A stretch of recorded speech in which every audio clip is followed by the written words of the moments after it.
Good night, hindi hapon. Ang result. Here comes now the scrutiny na mag-one-on-one. So, nag-uban nakabawi, nag-uban sa wag yun nakabawi. No? The paper is quite good, but the outcome, the presentation is not good. And here comes now the external validator, scrutinizing your paper. That is why wala na akong ipakuha na ni Angel last week tungod kay mas mahiubos kung sa mo o mas mahiubos kung tanan kay mabagsak dun kung tanan. Pag-scan pa lang nila sa credit aid, puros na AI tanan. First page, second page. Kung muna yung concern sa isa sa validator.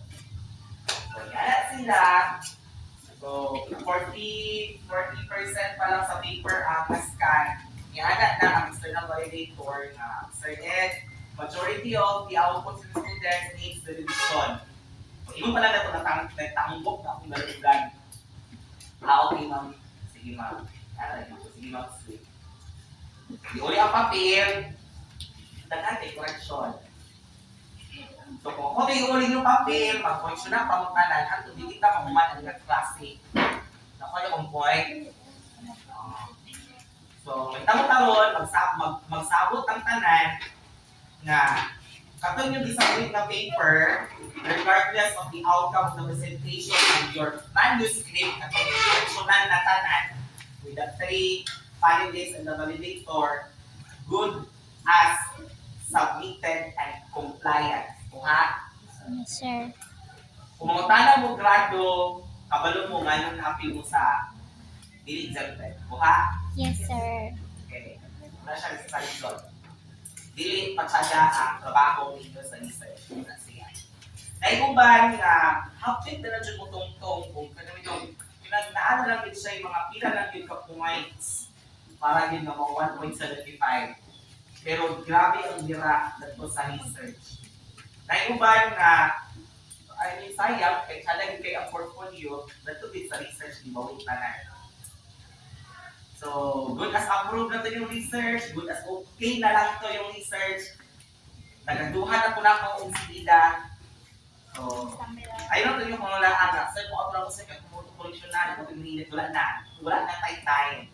Kuha? Yes, sir. So, kung naalala lang ninyo, kung naka-experience mo, na ako ma-research, naka-try mo na ako ma-research. If you want to enhance that one, you have your soft copy and all, pwede na sa yung next instructor sa ako nagyang ko. Kaya ako, I do my very best. No, last card, nanak, hindi lang kay ako, invite ang pala sa innovator, but still, nanihapoy mga ako lang tayo ng mga outcome. But it's okay. First view pa man sa inyo, di ba? Yes, sir. Why good start? Wala nyo pamaagi. So, kung ako itong i-restrict ko maayo, mag-isod yung tag, pasa. Naiuban nga, ako naging kay grado, tungkol kita may absent, isa na siya sa 10% nakuha. Naiuban nga, saya ka dito kayo kung gusto na akong birapon. So, hindi siya pwede mabira. Naka-excel man, no? Okay lang ito kung anak-anak mga grado. Wala na pwede mabuha. Kung hindi ako'y sayangan kayo ba, kapag na kita tulang, na isa na siguro kapakugan. Pero kay magsupak-supak man, hindi pala. Alam ko lang siya. Okay, dahil naiuban nga critical, mag-exit siguro yung kabuo.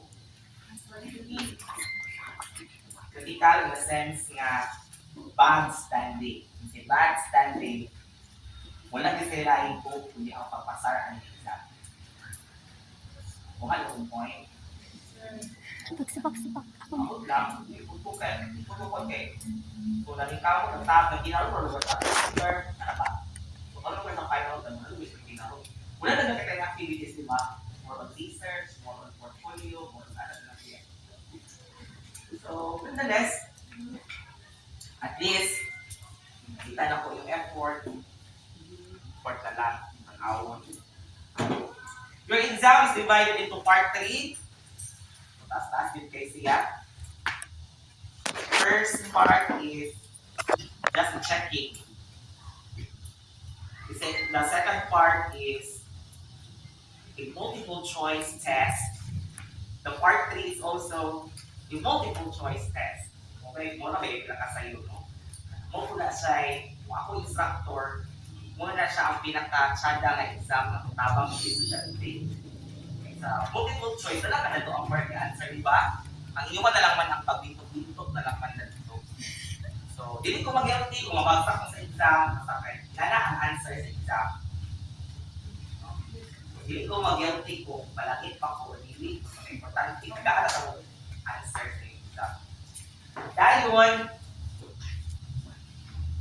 naka-zip grade ang part 3, shading.